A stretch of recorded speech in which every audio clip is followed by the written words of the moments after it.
Belgium are a relatively small country, with a population of around 12 million people. They are dwarfed by traditional footballing nations like Brazil, Argentina, France, Spain, Germany, Italy, and so many more.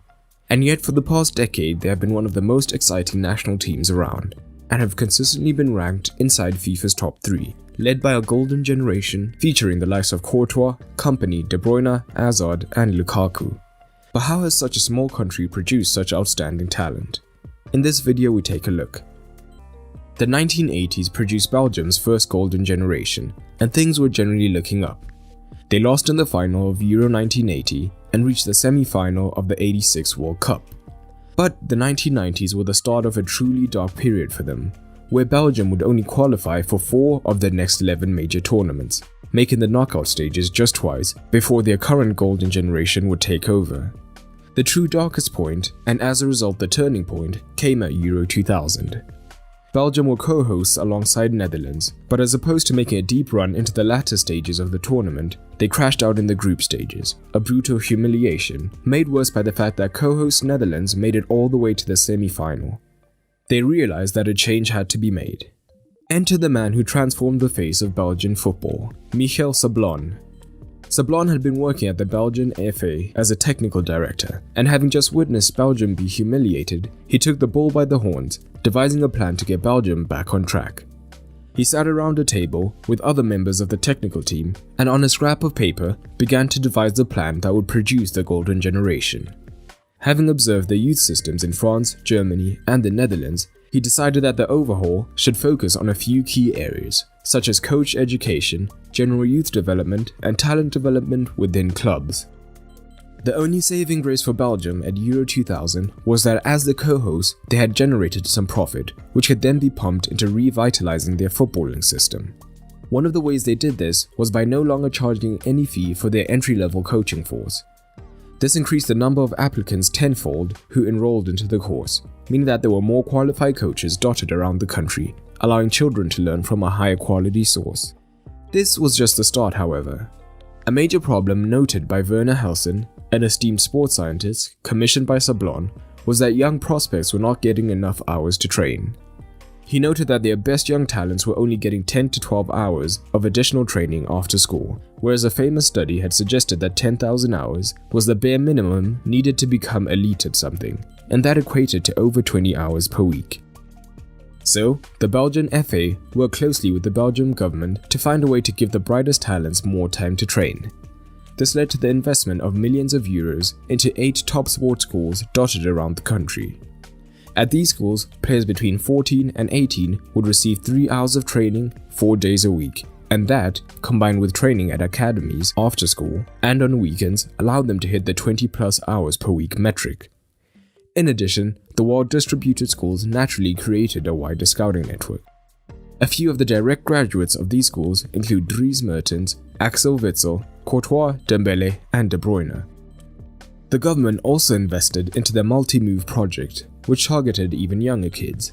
Its main focus was on introducing motor skills to kids early on, which are just basic movements like running, jumping, throwing, and kicking.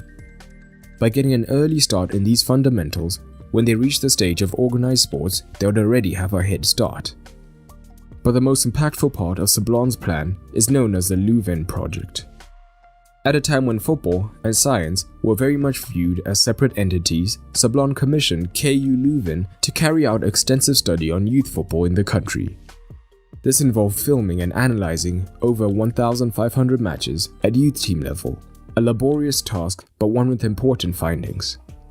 The first was that at young ages, there was far too much focus on winning. Constantly worrying about league tables and final scores meant that coaches were under pressure to consistently play their best players, as constantly losing would stifle their own coaching career. This means that players deemed not good enough at this early stage could find themselves rotting on the bench, and of course get fed up of the sport and drop out. It should also be noted that at this age, height and physical size have a disproportionate effect on perceived skill, so the biggest kids would get all the playing time. So Sablon got rid of league tables at under 7 and under 8 level, and soon all the way to under 14 level, to focus more on player development. To back this up, the concept of forced progression was introduced. So where before, a talented 13-year-old could train and play for the under-16 teams, but then go back down to the under-13 team when the under-13s had a crucial match, this was changed entirely. Now, once a player played for a higher level team, they were never allowed to go back down. So once a player moved up, they would be forced to improve to try and force themselves into this higher level team. But the most important element of the study was the number of touches a young player received. By manually counting how many touches youth players received during training, they discovered that during 11 versus 11 matches, it was possible for the least involved and perhaps least talented players to receive less than 10 touches. And of course, no player will improve by having 10 touches per game. So they scaled things down to give players more touches by reducing the numbers on the pitch. 11 versus 11 games only started under 12 level. Before then, it's 8 versus 8 and 5 versus 5 going down to under 8. And that is where most systems stop, but Belgium took this a step further, with their extremely player-oriented system, meaning that anyone below the under-7s plays 2 versus 2 with a fly goalie.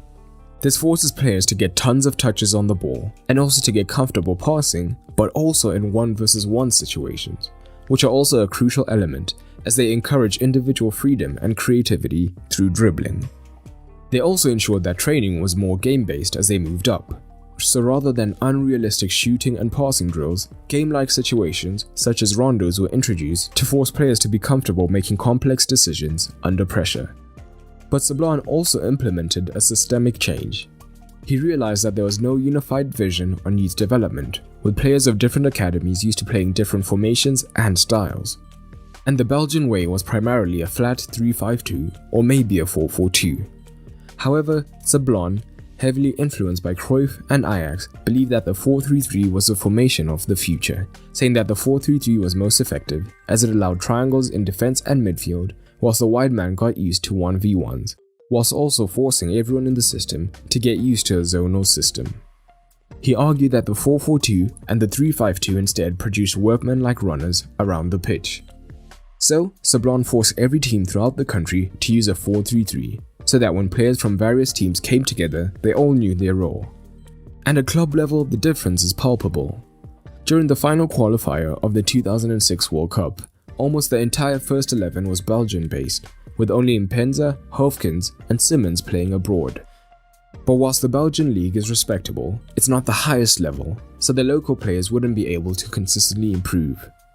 Now, the entire first 11 is filled with players who are used to playing against the best in the world, week in, week out. But the most tangible sign of Sablon's work came at the 2014 World Cup, Belgium's first major tournament since 2002. In the squad, only Daniel van Buiten was too old to have been influenced by Sablon's new system. The rest of the 23-man squad had spent at least a couple of years in the system, showing the true influence of Sablon's revolution.